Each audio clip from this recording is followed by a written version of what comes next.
Greetings, my brothers and sisters. Sending gratitude to all of you who are joining in today to accompany us down the rabbit hole of self-exploration through plant medicines.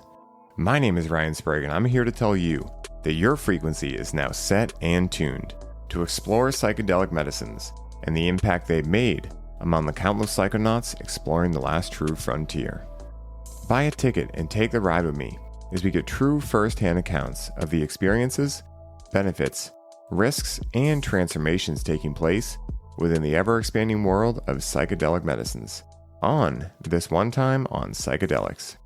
One of the things that most people who do not utilize psychedelic medicines in their life would not immediately see a link between is how psychedelics can allow us to become better business owners and leaders. However, in my opinion, these things being linked together make so much sense, as has been the case for me, because they allow for an expanded look at one's life. And as such, they can allow us to ensure we are still on the path that lights us up on every level of our being. When this occurs, we can create a business that is the perfect depiction of who we are as both an individual and also a part of God. And in today's episode, I sat down with a dear friend of mine and a coach who has helped me immensely within the realm of business. And in this episode, we dive deep into his journey into psychedelic medicines, how they have supported him in his life, and how the work he now does was inspired through what psychedelics showed him. This is an episode that anyone who is either already an entrepreneur or is an aspiring entrepreneur will take a lot away from. And as such, I am super excited to welcome my brother Ani Manian onto the show. Ani Manian, you gangster dude. I was so excited when I woke up today and I looked at my calendar and I was like, what's going on today? And I was like, oh my goodness, I get to do a podcast with Ani. And for everyone that's tuning in that just heard the intro, you already know that Ani has supported me immensely in my business. And one of the things that, he relayed to me that I really wanted to kind of open up this dialogue with today is the fact that psychedelics can make you a better business owner. Now, for you guys tuning in, I'm sure that's no surprise or mystery to you guys. But we're going to dive into some of Ani's journeys today and a lot of other stuff too of how he's actually done this, because the systems he utilizes, I've worked with a lot of business coaches and, I've learned some good stuff from them, very grateful. But what you're doing, dude, is a totally different level. So before we get into all of that, dude, I want to ask you my first question I ask everyone, which is how did you first get interested in psychedelic medicines? Was this something you were open to when you were growing up, or was it something that happened later on in your life? Yeah, this was definitely later on in life. I think 2009, 2008 was the first time I had a psychedelic experience. Actually, that's not really true because nowadays I consider cannabis a psychedelic. Yeah. And cannabis was very, very, very profound for me very early on. And it took me a while to actually make sense of it. And I think a lot of people struggle with cannabis, particularly because, some people get paranoid, some people get anxious. Really, it's the experience of, for the first time, seeing through the illusion of control. And that first experience of realizing that there was another energy that was influencing my consciousness, and it was showing me reality in a way that, I wasn't used to experiencing, it completely broke my brain in the best possible way. And it felt on some level very easy for me. And that ease has persisted over the years, whether it's, working with psychedelics as a psychedelic therapist. I've taken hundreds of people through psychedelic experiences, everything from optimization to trauma resolution to, most of my psychedelic practice has been working with entrepreneurs. And it's really interesting how this theme of ease, surrender, control keeps coming up. And I think that's one of the most profound lessons that I've received right from the beginning. I think the first impact that I experienced from psychedelics was the loosening of my grip on myself, on my reality, on my narratives, on my stories, on my beliefs, on my identity, all the things that I just held very tightly, that I was gripping onto, because I was sourcing a sense of safety, a sense of security, a sense of control, a sense of certainty. from the things I knew. But as you know, often our goals, our greatest dreams and desires, our vision for our life, the things we want to create, whether it's in business and relationships on a personal level, all those things lie outside our known world, our known reality. And to go somewhere where we've never been, to create something we've never created, we're going to have to become someone we've never been before either. We're going to need new thoughts that we haven't thought before.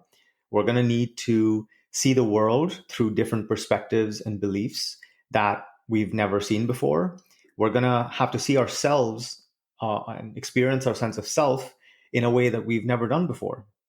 And psychedelics are the ultimate shortcut. I mean, they're not absolutely essential for someone, who wants to go on this journey, but they're an unbelievable shortcut. And, set in setting, time and place, like it's a highly individual, subjective, personal decision. But for me, it's been an absolute bucket ship. Dude, so perfectly stated, man. And one of the things that you talked about there that I wanted to bring attention to too is the knowings, right? To let go of what you think you know. And that was one of the things that psychedelics, including cannabis, because I also classify cannabis as a psychedelic, did for me right from the beginning. I remember the first thing that cannabis did was made me realize I know nothing. And so once I realized that, and again, as a 16-year-old, it's kind of hard to reckon with that, but that's when I watched Zeitgeist for the first time, and that changed some shit for me. And I started really questioning everything. And what I've realized in now 15 plus years in the psychedelic space is that what cannabis gifted me with way back then, that psychedelics, other psychedelics then strengthened later on, was the fact that for most of us, we've gone to a school most of our life that has trained us to believe that we need to know things or that we could even know things. And at the end of the day, when you realize there is no objective reality, then there's no way to really objectively know anything, And I think a lot of people, their safety is rooted in what they know, right? So that's why if someone has a contrary opinion to someone, we see people get upset and angry, right, and get triggered. It's because that viewpoint they have creates some semblance of safety in their life. And when someone challenges that, it challenges their whole identity of safety. And at the end of the day, when you go on something like a psychedelic experience and you realize you'll never know anything, you actually realize that side is actually much better. Like, I love not knowing anything. I mean, I believe certain things, I have ideas around certain things, but those are a lot easier to shift than a knowing. And when you think about like a PhD, for instance, right? Paul Chek always says, what does PhD stand for? Piled higher and deeper. And I add on to that into someone else's viewpoint of reality, And I'm not going to say that they're objectively bad, because again, there is no objective reality. But I know for me, I actually find my safety now in the not knowing. Someone comes up to me and they say, I believe the earth's flat, right? And I go, cool, I've never really thought about it. I've thought it was round my whole life, but tell me why, right? There's no semblance of like, no, it needs to be round, right? When in reality, you go online and you go into any flat earther community, whatever, and people are freaking the fuck out on both sides, And so at the end of the day, psychedelics helped me realize that all of this is a dream, right? It's not truly real. Like, it is in a paradoxical way because we're experiencing it, but it's not reality, right? Like, our true nature as human beings is not human beings. It's divine beings having a human experience. And so within that context, I'm like, I don't want to box myself in to anything I think I know, because for me, knowing equates closing your mind off to other objectives and other options. And so it's amazing you mentioned that, because that's exactly what I found too, is that now I really enjoy the fact that I don't know anything. And, again, like there's a famous quote, maybe Plato said it, I'm not sure, but wise is the man who knows he does not know. And that was something that really hit me, because again, when you realize you don't know anything, you can go back to being a child again. Children don't care about knowing the answer. They're just curious. They'll ask you, why is the sky blue? But they're not like, you better give me the answer, and then I'm going to take that and brash anyone that tells me anything different. They're just like, oh, why? Why does that happen, right? And so what would it feel like if as adults we could be that way too? It's really cool to think about. Yeah, I think of this as, in principle form, the principle of superfluidity. Right? If I have this cup with tea in it, the structure of the cup is creating a structure around the tea liquid. right? And it's giving it form, it's giving it structure, it's giving it shape, and it creates a certain level of rigidity.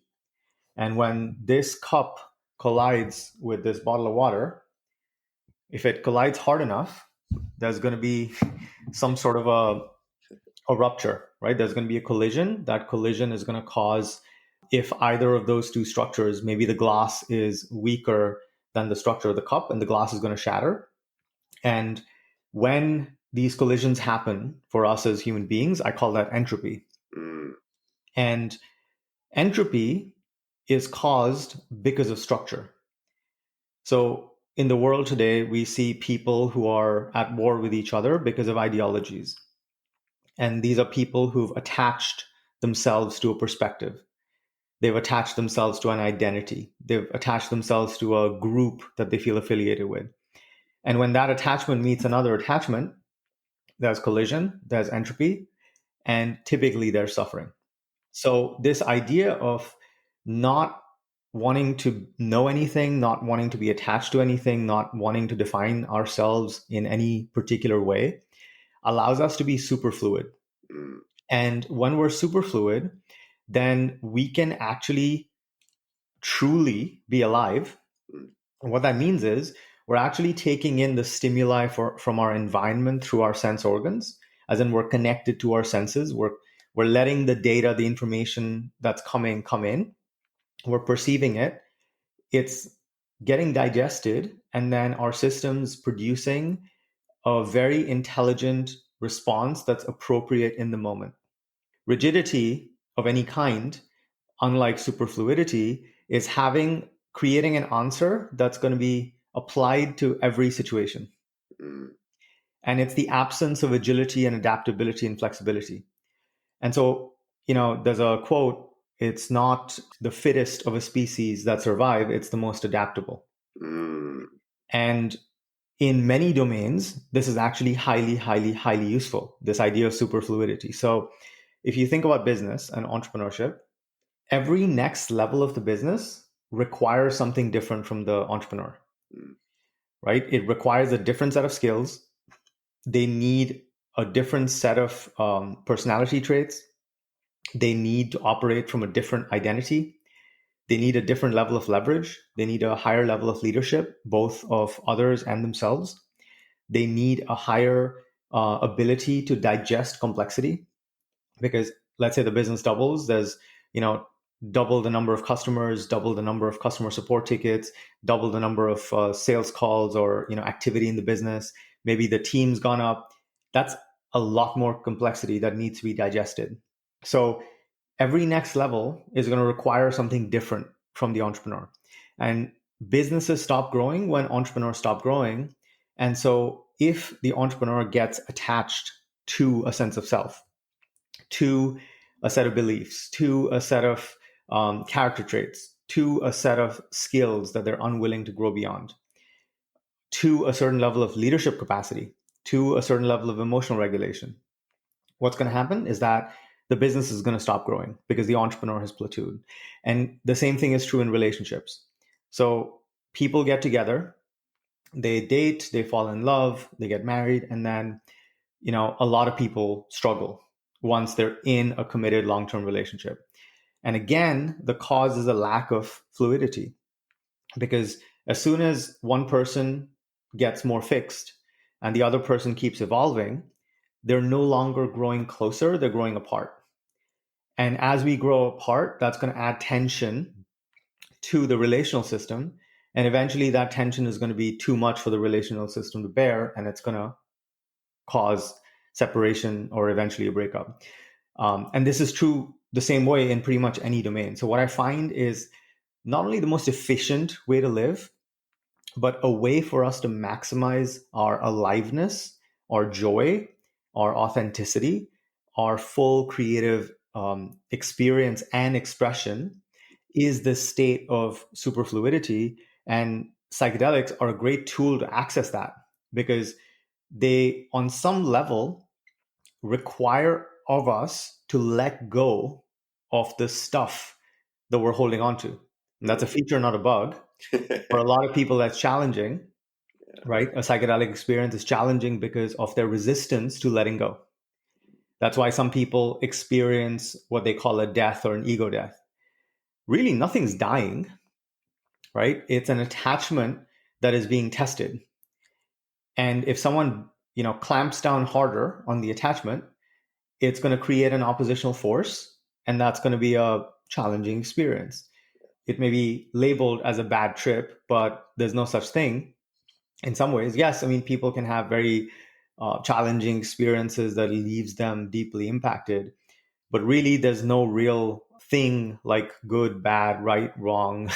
These are just subjective interpretations we put on reality. And so this idea of superfluidity is not just absolutely essential for us to evolve at the optimal rate, but also to respond to the world, to the universe, to life that is constantly changing, because nothing in the universe is fixed, right? Change is constant, everything is in motion, nothing's at rest, truly. Even the things that we perceive are at rest are actually in motion. So how do we match the frame rate of the universe, right? For that, we have to let go of this addiction to definition, to anchoring ourselves using this fixed identity structure, this fixed sense of self that I use to locate myself.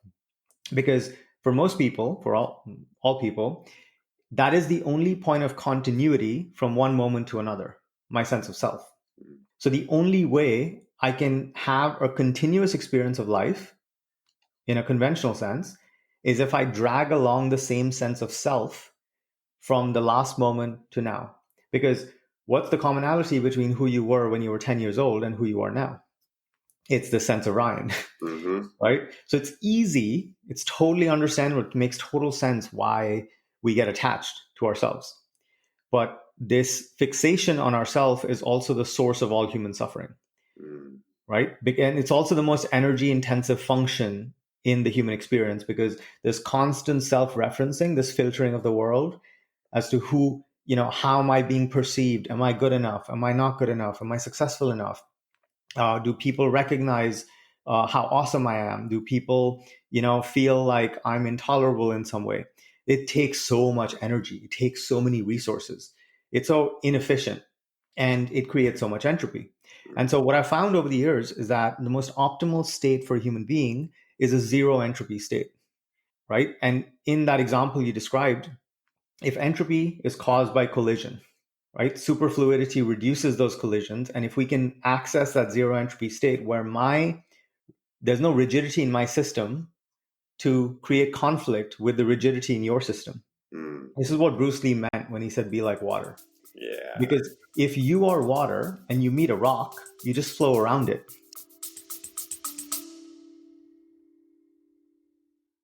What is up, family? I wanted to take a second while you're tuning in to tell you about an amazing new product I recently began using. Now, you guys know I do ads very rarely, and my promise to you is that anything I speak about is something I personally have found value in using regularly. Well, recently, I came across a company called Brain Supreme, who sells microdoses of mushrooms mixed with adaptogens, nootropics, and other additions as well. And even though I've microdosed off and on for years, I have never felt results like these. In only 2 weeks, I'm sleeping better, I have far less mind chatter, my ability to perform has exponentially improved, and best of all, the sense of inner peace I've been feeling is like nothing I've ever experienced in microdosing before. Right now, you can get 15% off of any of their products when you use code SPRAGUE15 at checkout. And to find out more about them and grab some for yourself, head down to the show notes for this episode and begin your journey into microdosing today. Now back to the show.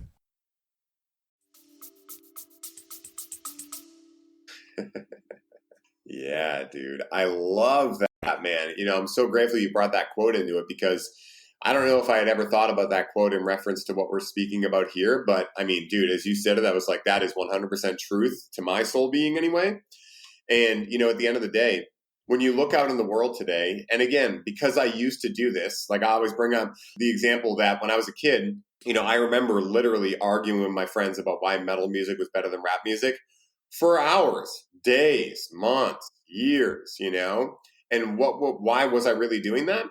Well, because I had heard some rap beats that I really liked, but I didn't want to admit it. So I had to try to argue it, because honestly, think about it this way too. things that you really believe. Like if you really believe you're a good person and someone comes up to you and says, Ani, you're not a good person, and you don't get triggered around that, that's because you really believe you're a good person. Right. If you get defensive, that's actually all the evidence you need to see that you don't really believe you're a good person, and this person just gifted you the experience of seeing where you're out of alignment in your own awareness of self, you know? Yeah, triggers don't exist without wounds. Exactly. And, you know, when we look at the mainstream right now, it's kind of like they're saying, hey, actually dive deeper into your triggers. You know, you're right in that. You're justified. You're validated. If someone upsets you, you have every right to try to stop their freedom of speech and stop them from saying what they're saying. When in reality, what that's really doing is essentially saying, hey, don't get stronger. Don't get stronger. Just stay weak-minded. Just stay weak-minded.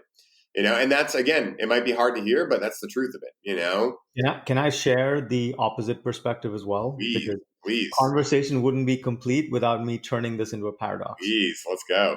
Because I think one of the things that the psychedelic revolution, let's say, these days is missing is nuance. Mm. And again, it's very easy for us to pick one perspective. Blank is good or blank is bad. But often it's very simplistic and it's missing a lot of context and nuance. So what we're talking about so far is this idea of surrender, right? We're talking about this idea of letting go. It's like, can you let go of all these things that you've been gripping, that have been taking a lot of energy from you, that have been creating conflict in your life, whether within yourself or outside, that have been creating suffering on some level, that have been keeping you stuck on some level, keeping you attached to a reality that you don't particularly care for. You want something different, but you're not letting yourself have something different because you're gripping on too tight to the stuff that's familiar but not fun. Great. That's one end of the spectrum. So given that pretty much in my work, everything's a paradox and we don't believe in, simplistic explanations for how things work, and we can get into why the entire universe is a paradox and how paradoxes appear everywhere in a little bit if that's interesting. But the opposite end of this spectrum is radical presence, right? So if surrender is on one end of the spectrum, the other end is radical presence. And here's why psychedelics are equally powerful in helping us cultivate that. And I'll say that this is a developmental stage and this is a developmental journey. So for most people, I find that the surrender phase has to come first, right? Because as we're born into nothingness.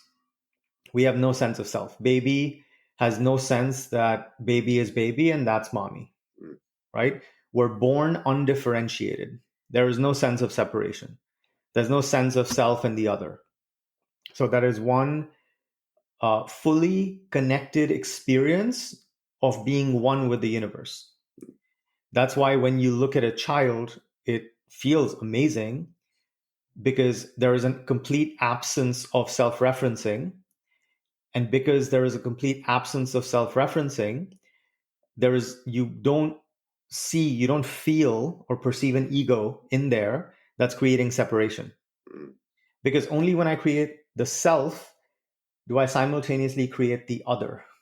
So for baby, there is no Republican or Democrat, right? There's no East Coast, West Coast. It's all one. And we can see how exquisite that experience is, right? Not just for baby, but for anyone who interacts with baby. So as we get older, we start to form a sense of self. And as we get a little more older, we start to individuate from our parents. Because initially our sense of self was very intertwined and codependent with them because that was necessary for our survival. So as we start to individuate, we become our own person. We become our own self. So naturally, as we get older, we become adults and we get stuck in these rigid boxes, perspectives, most of which we've put on ourselves because we didn't know any better. The first thing to do to evolve, to grow on every level is to let go. So that's why the surrender stage comes first for most people. But once we've mastered surrender, once we're in this superfluid state, What happens next? Well, that's the other end of the spectrum. The other end of the spectrum, like I said, is radical presence. What that means is, how awake am I in my life? Because also what's happening as we are born, as we're being raised by a set of a family system, a set of parents, or one parent or someone else who's caretaking for us, is we are being conditioned, we are being programmed, we are being indoctrinated into a variety of boxes, or what I call straitjackets, that start to define us, right? The idea of money, we'll get into this, but one of the ideas that I teach is all around what I call agreement fields. Agreement fields are these contracts that we take on or that are put on us with or without our consent. So money and taxes are an agreement field that we never opted into, but we get older and we just accept that that is just how something is, right? A marriage is another agreement field. An agreement field is basically the protocol layer for how two sovereign beings or two sovereign entities in the universe collaborate or relate or interconnect in some way. So what happens is we get conditioned in all these ways. Maybe when I'm in third grade, I get a D on a math test. And because of how the teacher looks at me and how she hands me my paper, I internalize that I suck at math. And because of how the kid sitting next to me looks at my grade and laughs, I internalize that I'm stupid.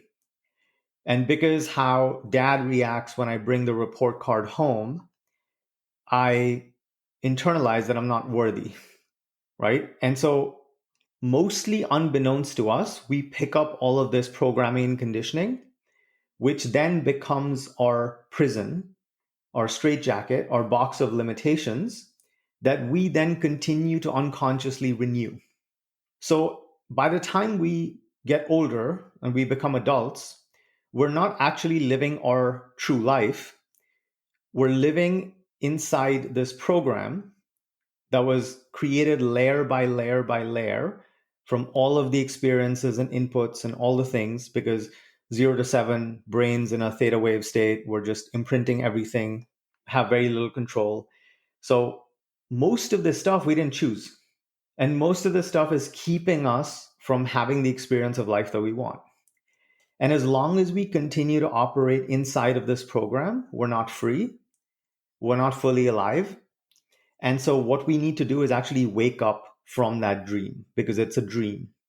It's an illusory reality that we occupy and we reinforce and we replay because it's familiar, and the safety and comfort of the familiar is preferred to the extreme discomfort of the unfamiliar, which is where our liberation, our salvation, our growth, our potential lies. And so the other end of the spectrum in working with psychedelics, and of course, all of this can be done without as well, is how do we use psychedelics as a tool to stay awake? And it's not a binary again. It's not like, are we asleep in the program or are we awake? It's again a spectrum. It's like, how asleep are we? How awake are we? And in the course of a day, what percentage of our decisions, of our thoughts, of our emotions are just a replay of the program that we've carried for so long? And where are we actually using choice? Where are we actually sovereign? Where are we actually choosing based on a desired future versus a familiar, comfortable past? And that's the second stage, or the third stage. If stage one is, being asleep and being rigid, stage two is being free because we're surrendering and letting go. Stage three is consolidating all of this and actually being awake. So I'm awake, I'm extremely radically present, not letting myself fall asleep into the program, but I'm also not identifying with anything. I'm not defining, I'm not creating rigidity, I'm not creating entropy. I'm both super fluid and I'm radically present. And when we are in that place, it's pure magic. because now I'm completely open to the infinite possibility that the universe offers. I'm free to just flow from one moment of possibility into another. I'm available to my entire massive, limitless potential because the entire creative force of the universe is underneath me. And I'm not grabbing onto something and saying, this is it. I'm never letting go. Yeah, dude. Wow. That was an amazing explanation, man. And I really appreciate it too, because, we hear these things, right? Like for you and I, we've been in this space long enough that we understand this, right? But for a lot of people, they may just be starting out. They may be at one stage, but haven't heard the other. And I had never thought about the juxtapositionship between entropy and also radical presence. I'd never heard it stated that way before, but it makes a lot of sense to me because that is the goal, right? Like if you're awake, right? Let's just think about the microcosm of like actual life and being awake. The idea anyway is like you couldn't drive a car if you were asleep, right? Because again, if you're driving a car, you have to be aware of what's happening around you. Now, again, we know that people text and whatever, but in a perfect world, right, you'd have to be awake to be able to navigate a car. Well, in reality, our self is kind of like that car. And in order to navigate it efficiently, we must be awake enough to be able to handle all the things that are coming at us. And also, we must be relaxed enough to not overcompensate, right? Let's say that you're on the highway and someone puts their blinker on, but you can tell like they can't really fit in your lane. Well, imagine if like, they're just coming over a little bit and you're like, and you yank the wheel and you go flying over, right? Instead of just a little hunk. And they're like, oh, whoops, sorry, didn't see you there, right? So again, like it does take both of those. It takes that radical presence, but it also takes that relaxation and that ability to surrender and that ability to be able to really create the perfect decision based on what the feedback you're getting from the external reality is in this driving scenario, right? So it makes perfect sense. And I think that one of the things you brought up too that's extremely important to kind of reiterate is the idea that for a lot of people, they hear about the idea of psychedelics, let's say, and we'll just use that as an example. You could easily say with business or whatever too. We'll actually use business because I think it makes a little more sense here. How many people, right? How many ads on Instagram are, hey, become a coach and you'll make 10K months in a month, right? So someone hears that and they go, oh my goodness, that sounds awesome. I want to work from a computer and make 10K months. So they sign on to this thing because they weren't really aware enough to realize, something is maybe off here. Maybe this gentleman or woman really believes they can do that. But at the same time, like, am I willing to go through what I imagine it will take to get to that level, And so again, at the end of the day with psychedelics, the analogy is people hear about, psychedelics, mushrooms are now being legalized, all these things. And they're like, I want to partake. I want to hop into the party, quote unquote. Or they go to a music festival, someone gives them acid and they're like, dude, it's fun. And they're like, all right, cool. Right? They have no idea what they could potentially be opening up. They could just have a beautiful experience. Awesome. Great. They could also have a dark night of the soul, right? Because maybe they weren't fully aware of the whole scope of what psychedelics could do. Like whenever I take a psychedelic now, I understand I could go have a lot of fun or I could be crying in a pillow. Like I understand both of those objectives and anything in between is possible. So that allows me to surrender and just listen to whatever comes up and be radically present with it. So I like this idea a lot, man. It definitely tracks in my experience for sure. So I'll complete the triangle, which is the framework that's being birthed. This is beautiful as a conversation because, I've never articulated these ideas in this way before. So we're both hearing it for the first time. So listeners, you hear that? So the third piece of this, the third node in the triangle, which is actually a different dimension, right? What we talked about is sort of the dimension of the mind. This is the state and the configuration of our psychological system, right? Very, very essential and crucial to understand and make sure it's constructed the right way and it operates the right way because it makes an outsized difference on our experience. But another dimension, another axis, if you may, if that's the x-axis, the y-axis, is the dimension of the heart. So we can be massively optimized in our psychology, but if our heart is closed, then it's not really going to make much of a difference. We see those people, right? We see people who are extremely optimized at a cognitive and psychological level. And we live in the world of AI. We live in a world of, massive technological advancements at rapid rates. But maybe you've picked up on this. It feels like there's a little bit of heart missing. Oh, yeah. The heart is what adds the richness and the texture and the joy and the depth in life, right? The cognitive is like very two-dimensional. The heart is what makes it 3D. Mm. And so most of us, for a variety of reasons, because of things we experienced when we were young, learned that it was safer to keep our heart closed than keep it open. Mm.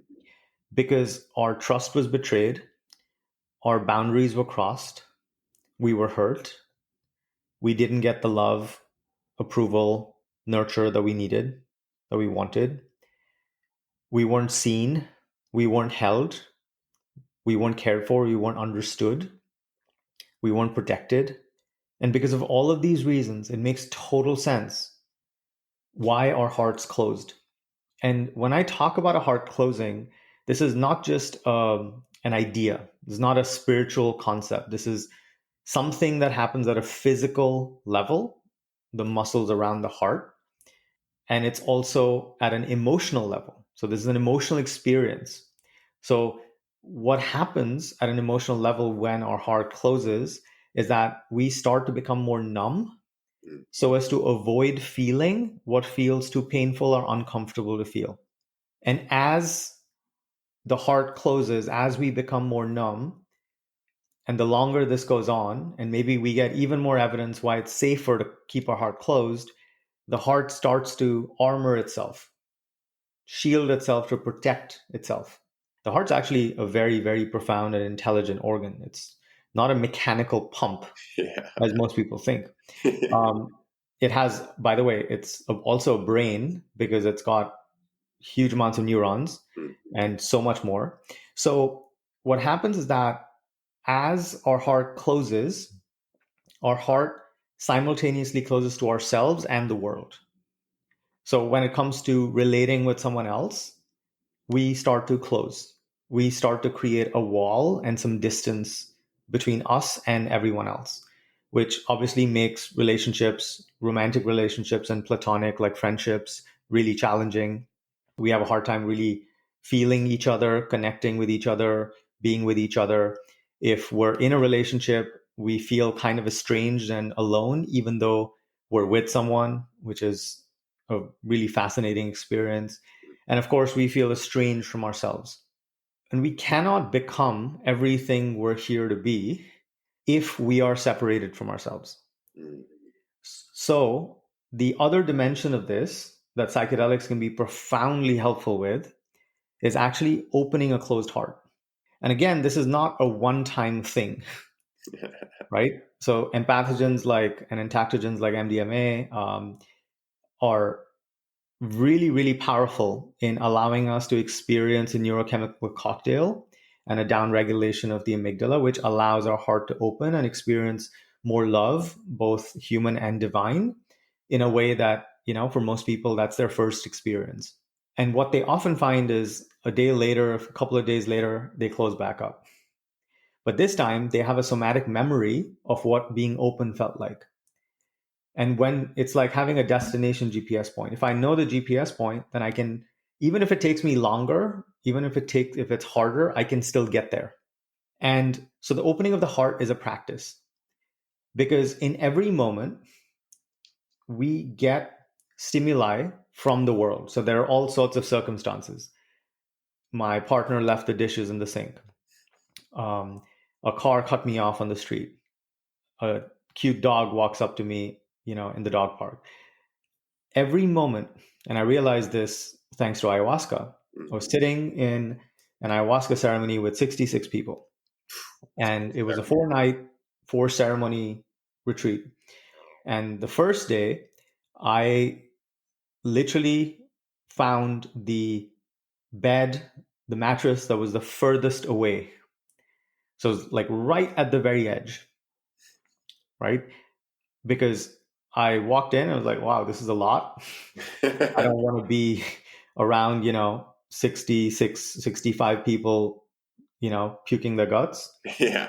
I never throw up on anything. Yeah. So most of my experiences are very, very cosmic, very chill. Very blissful. And right. And so I was like, oh wow, this is going to be a lot. So I'm going to go as far away from the people as possible.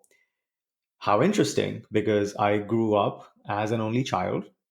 I was very lonely as a kid because both my parents worked. And from very young age, like I think 3 years old, I was basically alone for, at least like 7 hours a day, which was really hard. And then there was a lot of conflict at home, which led me to be suicidal at the age of 6, and a host of other things.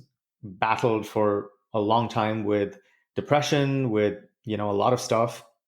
And naturally, my instinct was to go as far away from people as possible, right? Because that was in my system. Because everything we do is a reflection of the structure of our psychology, of our conditioning, of our patterning, of our trauma. Beautiful ceremony. The next day, we walked in again, and this time I felt the knowing or the instinct that I need to be, more in amongst people. And I'm walking around the space. So it was a very large space. You can imagine, 66 people doing ayahuasca at the same time. Yeah. It's a big And my intuition picked the bed that was right in the middle. So literally right in the middle, and I'm surrounded on all directions by these mattresses. And so the ceremony begins, and they serve the first cup. I drank it. I was super chill, relaxed. They served the second cup. And this is when the cacophony of people's sounds as they purge, a lifetime of demons into a bucket.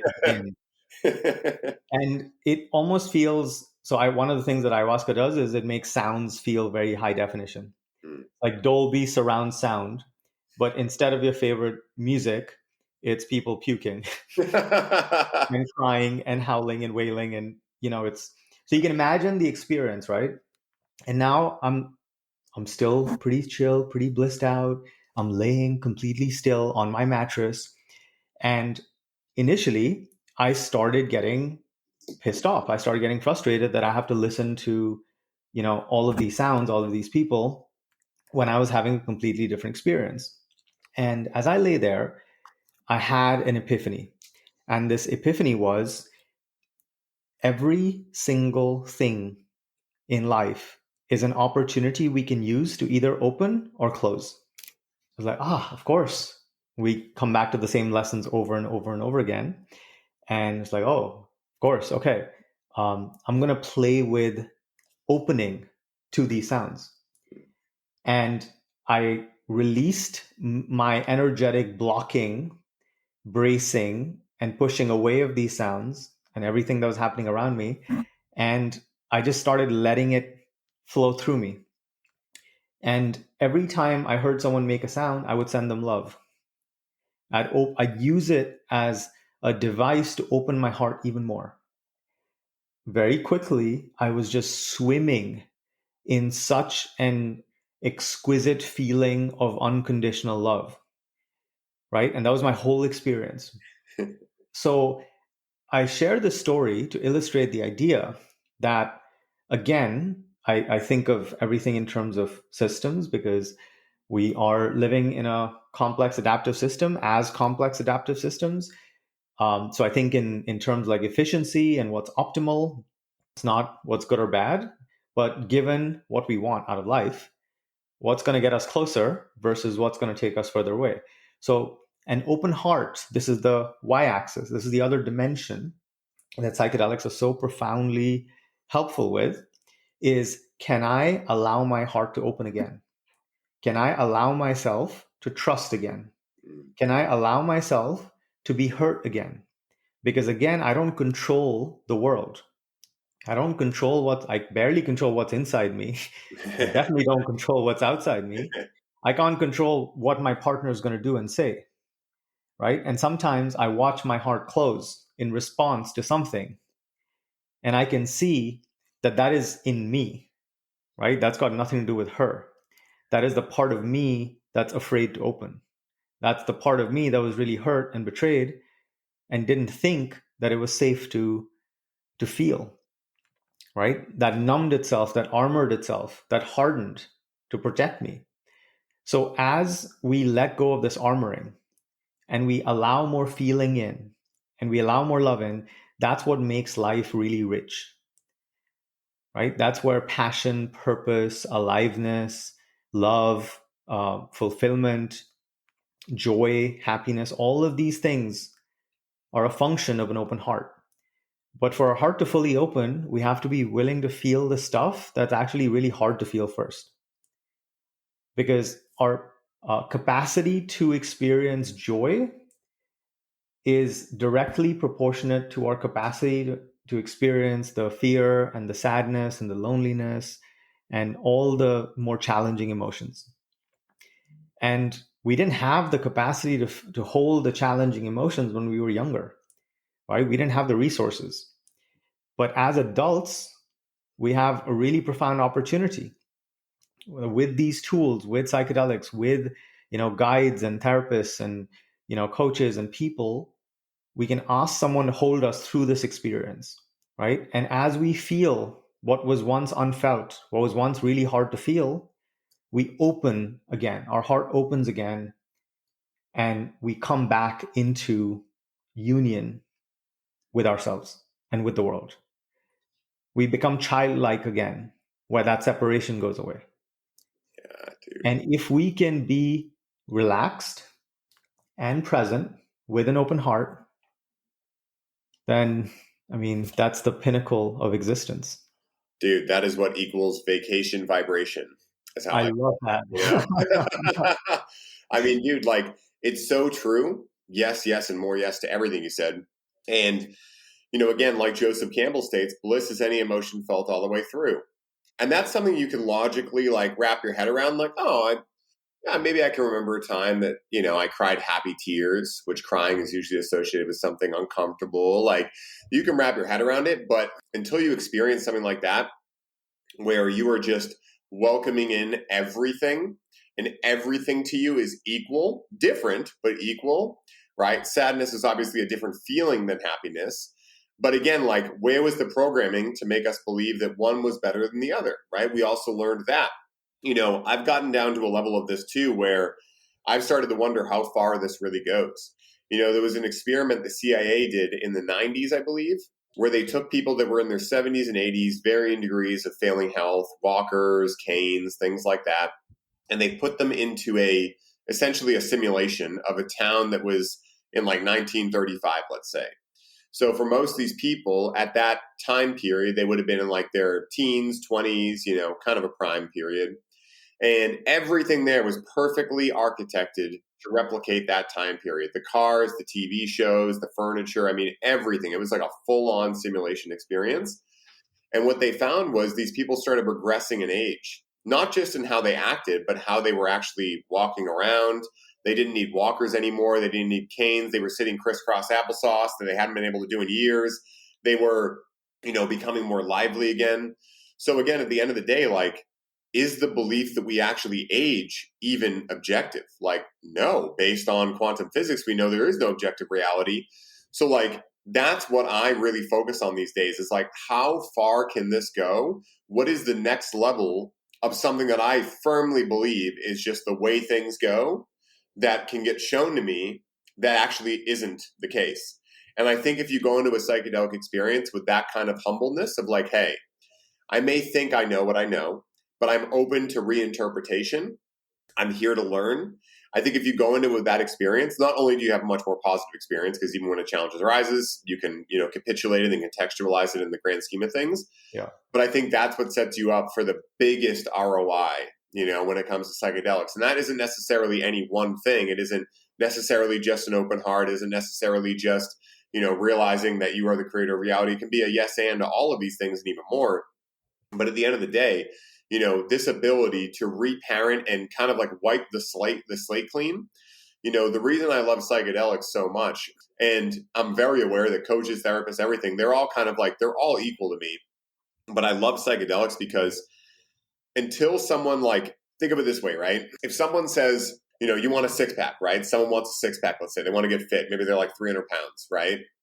Well, it's going to be really hard for them to have the willpower to get down to like 180 pounds or 200 pounds or whatever. It can be done, but it's definitely challenging, right? But imagine a world in which you could say, okay, Ani, you're 300 pounds. Let's say you're not, but let's say you're 300 pounds. And for a split second, maybe 5 minutes, you can create a world in which Ani is 180 pounds, shredded, and he gets to feel what that feels like.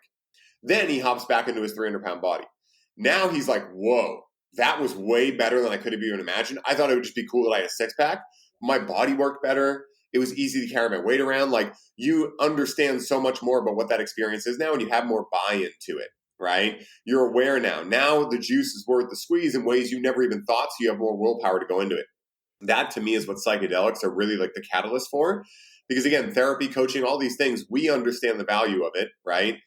But if someone is in a state of disempowerment and then maybe they've never experienced empowerment, it can be hard for them to be like, wait, I'm going to pay you $1,000 a month or $3,000 a month or whatever it is, and you're going to help me feel better? What does that even feel like? I don't even know what that feels like. So imagine if they go do an ayahuasca experience or a 5-gram mushroom trip and they experience some sort of better. And then they can go, wait a minute, that's what's possible? Okay, and these are the paths that people say that I trust can get me there, or and help me hold those better and integrate better and make a more like destined reality in which I feel that all the time. Fuck yeah, sign me up now, And so I think in the world that we live in right now with very rapid ROI and short attention span and all of these things that we have going against us right now, I think this is why the psychedelic renaissance is blowing up so big right now, because it's meeting people where they're at. They want a quick ROI, right? And we're seeing also the downside of that, where people think, I'll just keep going to do psychedelics and I'll get better. It's like, that's not the only thing. That kind of shows you what's possible. And then when you come back to your sober reality, you got to still figure out where the viruses are in your computer. It's almost like with a computer, right? I use this analogy all the time because it really works. It's like if you have a computer that you're not even aware there's viruses on, but it goes super slow and whatnot, right? Maybe someone comes over and they're like, have you ever tried starting your computer in safe mode? And you're like, sick, I'll start it in safe mode. So you start in the safe mode and you're like, whoa, dude, this thing is like so much faster. But albeit there's a lot less available to you, right? You can't really access everything the way that you could in the normal operating system. And in the analogy of psychedelics, it's like, well, you can't drive a car. You could try to have sex. Certain medicines, you can do it. But like there's things that you aren't able to really do in a psychedelic state, even though you are experiencing something grandiose. So, imagine if that person brings you out of safe mode and is like, what if I could make safe mode even better by allowing it to be your normal operating system 24/7, right? And I can teach you, if you get another virus, how to remove that yourself, because it may happen, right? You may land on the wrong web page or something like that. So now you're actually starting to realize like, oh, wow, like if I actually learn how to remove these viruses, I can actually use the normal operating system with all of its bells and whistles, gadgets, and ins and outs. And I can learn how to do so in a way that allows me to really enjoy the experience of running a computer. That's the analogy I give for psychedelics and why I think they're playing such a big role right now in history, because we've never been as distracted as we are right now. Times have been worse than they are right now, specifically, wars, things like that. But I don't think we've ever been as distracted as we are now. We've never been shiny object syndrome as much as we are now. And psychedelics, you eat 5 grams of mushrooms, good luck trying to pay attention to other stuff on that, It captures full presence. So yeah, that's why I really think this renaissance is taking off right now in history. I think given the current state of humanity, the ultimate psychedelic is just time in nature. Yeah. Like if just take all your head trash and your problems and your, challenges and go spend a week in nature without a phone, wake up when the sun comes up, go to bed when it gets dark, eat single ingredient, clean foods, nothing processed, get good sleep, and feel the speed of nature. It's much slower, right? And it's very hard to have shiny object syndrome. And, the word psychedelic means mind manifesting. And often what people need is not another intense cathartic experience, with a hero's dose of mushrooms. Sometimes it's actually slowing down, because one of the things that I see a lot, with people I work with is, and this is true for all of humanity, on some level, we're hiding from ourselves. We're avoiding ourselves. It's like walking by the mirror and looking away, Yeah. right? Because we're afraid to make eye contact with ourselves and really see ourselves. Because in the back of our head, in the closet, we've pushed in all the little ways we're out of integrity with ourselves.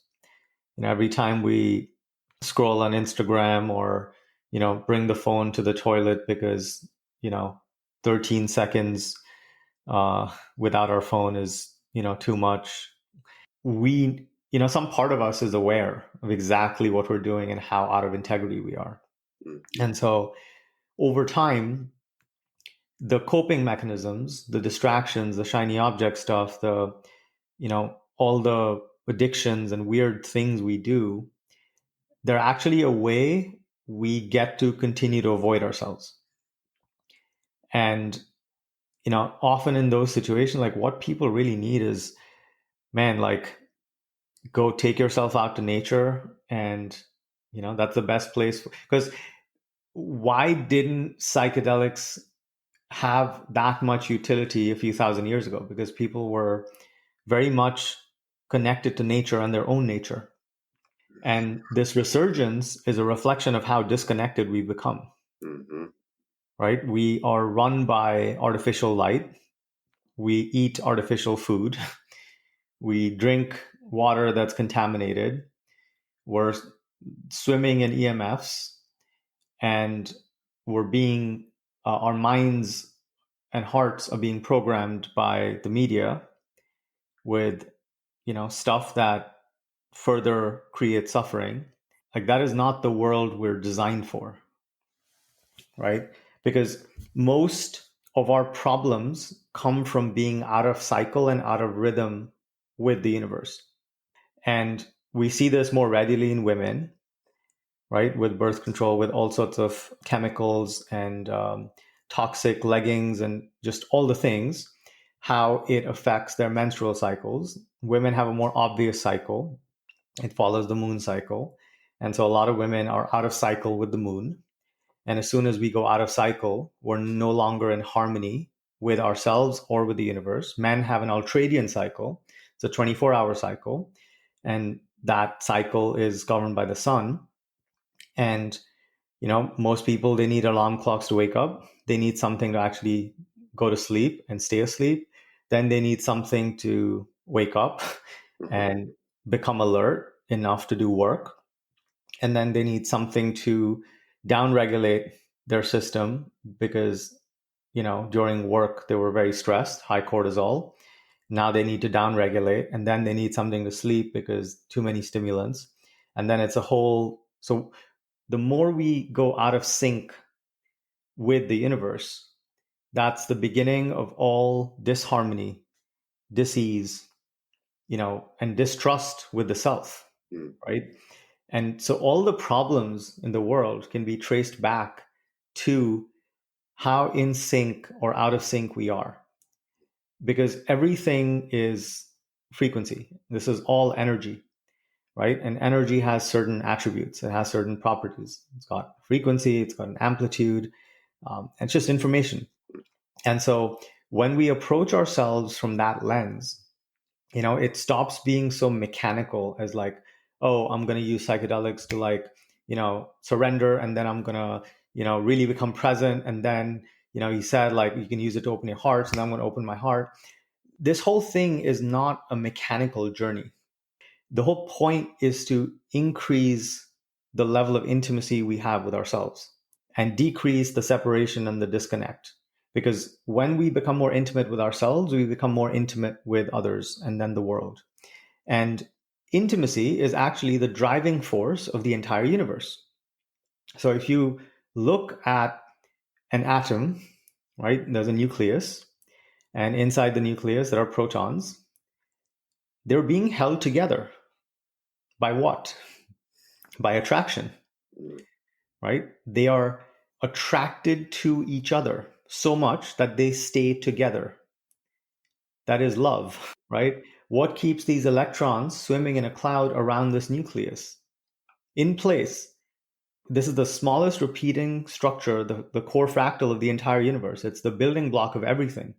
Bridges, trees, human beings, boxes, grass, air, everything. The fundamental property of the universe is intimacy. Like the universe is an intelligent, intimate, living organism. The easiest, most basic, fundamental way we can thrive as human beings is to really embrace that core principle that the entire universe is architected around. So as we become more intimate with ourselves, we naturally start to thrive. As we become more intimate with the universe, with the sun, with the earth, with the rivers, with the air, with each other, we naturally start to thrive. And at the end of the day, that is so much more profound as an ideal. That is so much more powerful as an intention. And that's why I don't even like the word healing. Yeah. Right? Because healing implies brokenness. Yeah. Like healing implies that there's something to heal from, and that creates that same progressive path. I will be broken right now and I'll work with a therapist. And in 5 years after weekly sessions, I will finally be whole. Mm-hmm. Right? That we can't start at a point of brokenness, of not enoughness, and eventually become whole or enough. It doesn't work like that. Yeah. Right? We can only become the thing in an instant, in a moment. It's a quantum shift. And that shift can happen anytime. Sometimes it takes 5 years for someone to be ready to make that shift. But it is ultimately a choice. And the reason why it happens instantaneously is because it's not that we're becoming something different by the end of it after 5 years.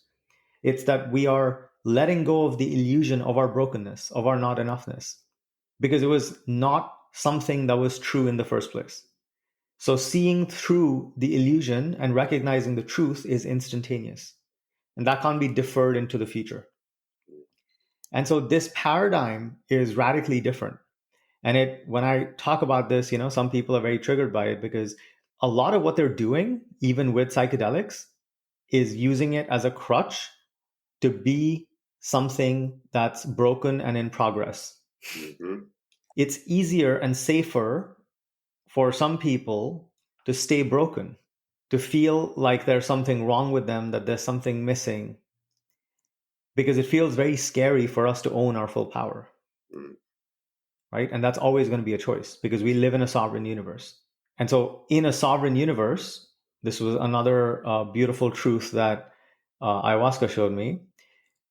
The only way we can be sovereign is if the solution to the problem is contained inside the problem. If the solution to the problem is outside, then we're not sovereign, right? Yeah. Because then it's outside me. But if it's inside me, if I contain both the problem and the solution, then that's a quantum superposition state. And whether I choose to see myself as the problem state or the solution state is totally up to my perception. And it is by shifting my perception that I become something new, that I become someone new, that I become more myself. Dude. And that's the ultimate power that we all have.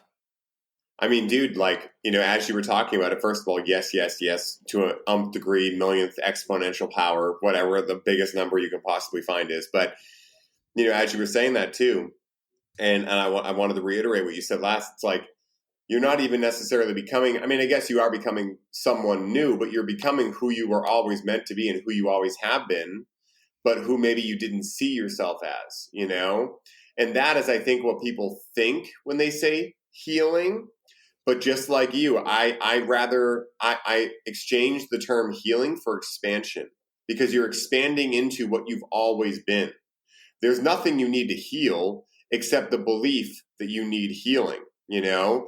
And again, like, I get exactly what you mean. This can trigger a lot of people because, again, maybe they really feel like they're broken. And again, that's perfect, right? That's not out of design either, right? Like, they're going to be on their journey. And like you were saying, you know, what separates the person that has a quantum leap overnight and the person that takes 5 years is the belief they have of how long it should take, you know? I mean, dude, you know, if you want to have evidence that God has a sense of humor, because it does, you know, I had my biggest Kundalini awakening, like, you know, union with God moment in a fucking strip club in Las Vegas, right? So, you know, God having a sense of humor is now, whenever I talk about this, I have to bring up the fact that I was in a fucking strip club. But, you know, again, at the end of the day, I think I had that experience for many reasons. But number one was because I think part of, you know, what I don't know if I want to call it my soul, because technically I don't believe individual souls exist the way that they talk about it, but we'll use it as a placeholder. You know, I think for my lifetime, my unique expression here, comedy is one of the ways that I talk, I serve, whatever. And I think that if someone hears like, what, you can have a Kundalini awakening in a strip club, I think that's such a far-reaching concept that it forces them to like kind of break a little bit of like, well, fuck, why am I like wearing white robes and going to church every weekend if I can have it there? And it's not that church is bad or wearing white robes is bad, but how many people pay thousands upon thousands of dollars to train with these gurus, right? That are like, you're not enlightened, but I am, and I can teach you how to do it, right? I was a part of one of these organizations, and I see how much of a crazy moneymaker it is. If an organization like that heard that, you know, if I went up in front of that class and told people I had a Kundalini awakening in the strip club, they would be very upset with me. Why? Because they want everyone to believe that, no, you have to be spending thousands of dollars. No, you have to be doing all these rituals. No, you have to be meditating every day. And I'm not saying any of these things are bad. But again, if you think you have to, you've now boxed yourself in to another rhetoric, right? Yeah. And so at the end of the day, if you find that you have joy meditating and that helps you get closer to who you really are, then go for it. But my whole message has always been follow the fun, because what is truly enjoyable, right? And you have to also discern what is truly enjoyment. Because again, I always say, and I add this caveat, I imagine there's someone out there who thinks true joy is ripping cocaine all day, right? So there does take a certain amount of like, you know, wisdom and education around what truly is a feeling good type state.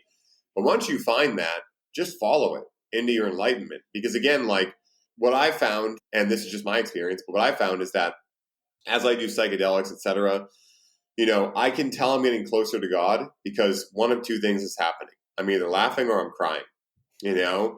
And those two states I feel are the closest to God, and they're so similar, right? Like if you think about it, why do people say you can laugh until you cry or you can cry until you laugh if they're not intimately connected? Just like you were saying earlier, right? Joy and sadness are really just two ends of the same spectrum. Yeah.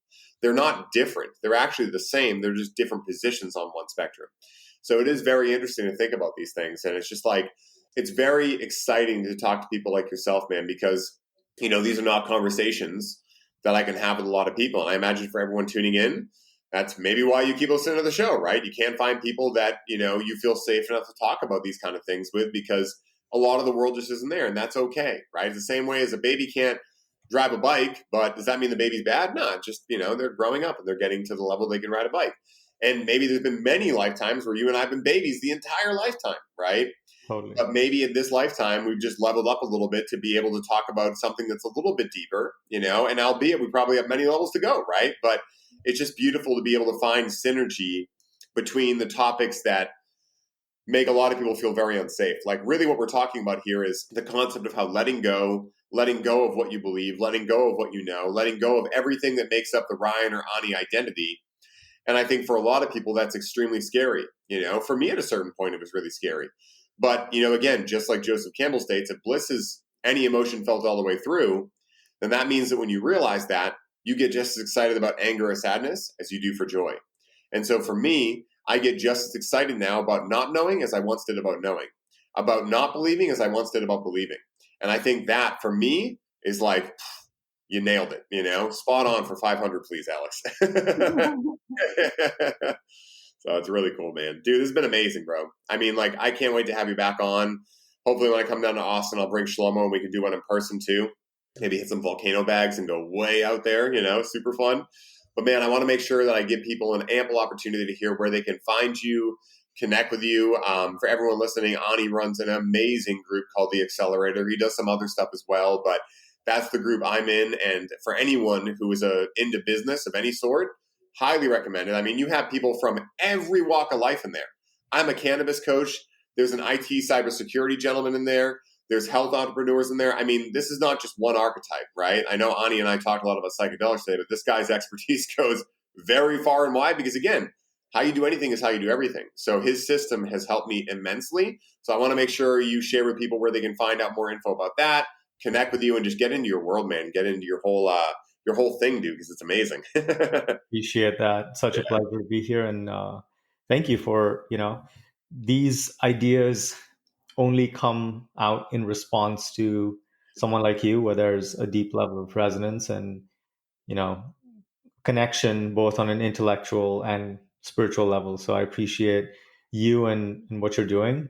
And Ani.Manian, Manian, on all the platforms, Instagram. There's a YouTube channel with videos when I can get myself to post something.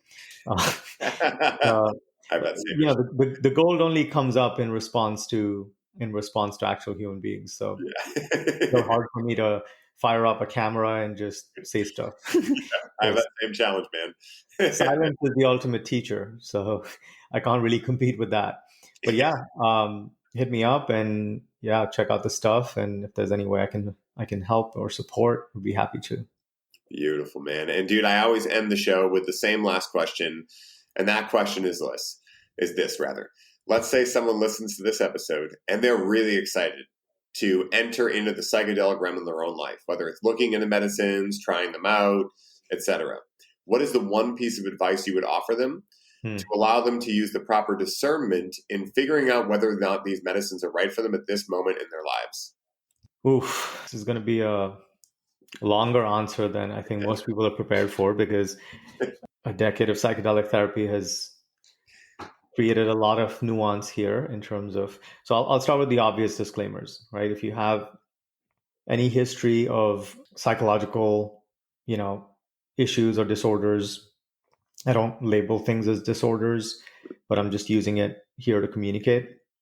In your family, like bipolar, schizophrenia, definitely exercise a lot of caution, because this is still a new world and people are still learning how, with certain psychological structures, how psychedelics work. So that's one. Second is, if you're on any prescription medication, then again, make sure you look up, what the contraindications are. They're not uniform. So if there's something you're taking that's contraindicated with MDMA, it's probably going to be fine with, let's say, cannabis. Ayahuasca, for example, it's like a list of 15, 20 things that you can't be taking a week before, because there's a lot of contraindications. So make sure you do your research. For your first time, if it's your first time, or for a much deeper therapeutic experience, it's very helpful to have someone who is guiding you through the experience. One of the reasons is that psychedelics are psychologically destabilizing, right? Every psychedelic by nature is destabilizing. And that's a feature, not a bug, because what we're trying to do is we're trapped in this rigid structure and we're saying, hey, I want something different, which means I'm going to need a different structure to experience that different reality.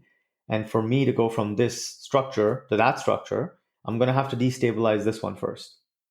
So if you have already a lot of lack of stability in your life, whether it's financial, whether it's relational, whether it's where you live and how you live, then adding more destabilizing energy is probably going to be counterproductive, because your system isn't going to have the stability to fully have a safe, helpful, constructive psychedelic experience. You may have a negative experience, you may spin out, it may do more harm than good. So make sure that you're coming from a place of stability as you go into a psychedelic experience to, intentionally destabilize and find yourself in the unknown. Where you do psychedelics matters a lot. Having a safe physical space is very key. Doing it out in nature can also be cool, but people do a lot of psychedelics at festivals and stuff. It can be fun, but it's very hard to get a lot of therapeutic effect from that. Definitely do your research.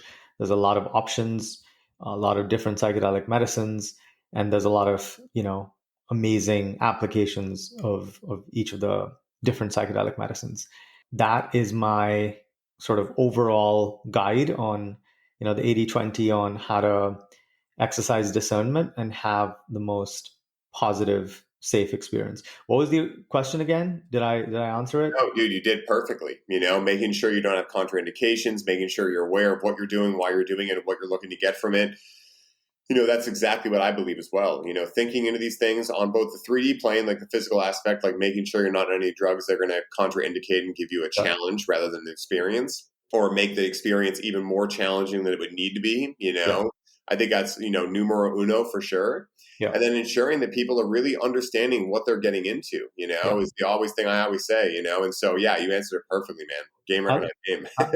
I'll add one more thing, which is something people don't talk about or think about often, which is the way I work with psychedelics. And, when I've trained psychedelic practitioners, this is a sort of core principle in that what we want to do is we want to make, especially when, if you're doing psychedelics and you have someone with you, whether it's a friend who's just going to be there or a professional psychedelic guide or therapist of some sort, or even if you're at a retreat or something like that, it's very, very helpful to have relationship available with someone during that experience. Because especially to digest some of the more challenging experiences that you may have in your history, it's very helpful to have a safe, loving, nurturing person who's available, who'll hold space for you, who isn't going to react to stuff that comes up, who's maybe they'll just stroke your hair and tell you that it's okay, and they'll just that actually is one of the most powerful catalysts to the most profound levels of change with psychedelics. And I'm not a huge fan of especially if someone has a decent amount of trauma in their history, or it's very early on in their psychedelic exploration. If you can, don't do it alone, because nothing bad may happen, but having relationship on board actually takes the whole process to a whole another level. And you'll actually see a lot of your psychology come up where you're like, hey, am I being a burden? Am I being an inconvenience? Is this person pissed off? And that's going to start revealing a lot of your internal dialogue and your attachment structure. So obviously make sure that the person you're with, who's helping you, is someone you feel safe with, who you trust, who's not reactive, who's not judgmental, because that can also be counterproductive. So I wanted to share that because I believe that the best work with psychedelics is done in an interactional context. Not so much like, put an eye mask on and lay in a corner and no one's going to talk to you. And then once you're done, then you share what happened. That has its time and place. Once you're comfortable, once you know what you're doing, you know your way around things, absolutely super, super powerful.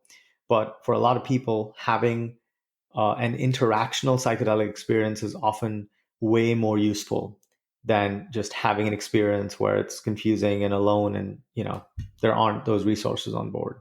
Yeah, no, I totally agree with that, dude. Again, even for me, like I got into psychedelics before I knew what they were, but I was always with my friends. And so even in that context where it wasn't someone specifically sitting for me or guiding me, it was just so amazing because when I would get a little freaked out, I'd be like, well, they're all here with me, so I feel safer, So even in that context of like friends around a campfire doing it, I still think that's a great place to start. And I've done some journeys with just Rachel, for instance, where we both go under the knife, in terms of the medicine, and that's been really powerful. But at the same time, I didn't start there. I didn't start with the eye mask on and just kind of go into my own world because it can be confusing. You know, it can definitely be confusing for sure. You want to be able to turn to Joey and be like, "Hey, is that bird turning into a dog?" Yeah. Like, yeah, I totally see it. Yeah, yeah. It's like now we know his final form. He's a shapeshifter, you know, Daywalker. Oh, dude. Well, this is amazing, man. Thank you so much again, Ani. This has been amazing. Guys, make sure you go check out Ani's world. And like I said in the intro, way back in a galaxy far, far away, you know, Ani has helped me so much, and there's so many other people I know that are heavy hitters that love Ani. And when I first met him, it became immediately apparent to me why. Because this guy really does talk the talk and walk the walk.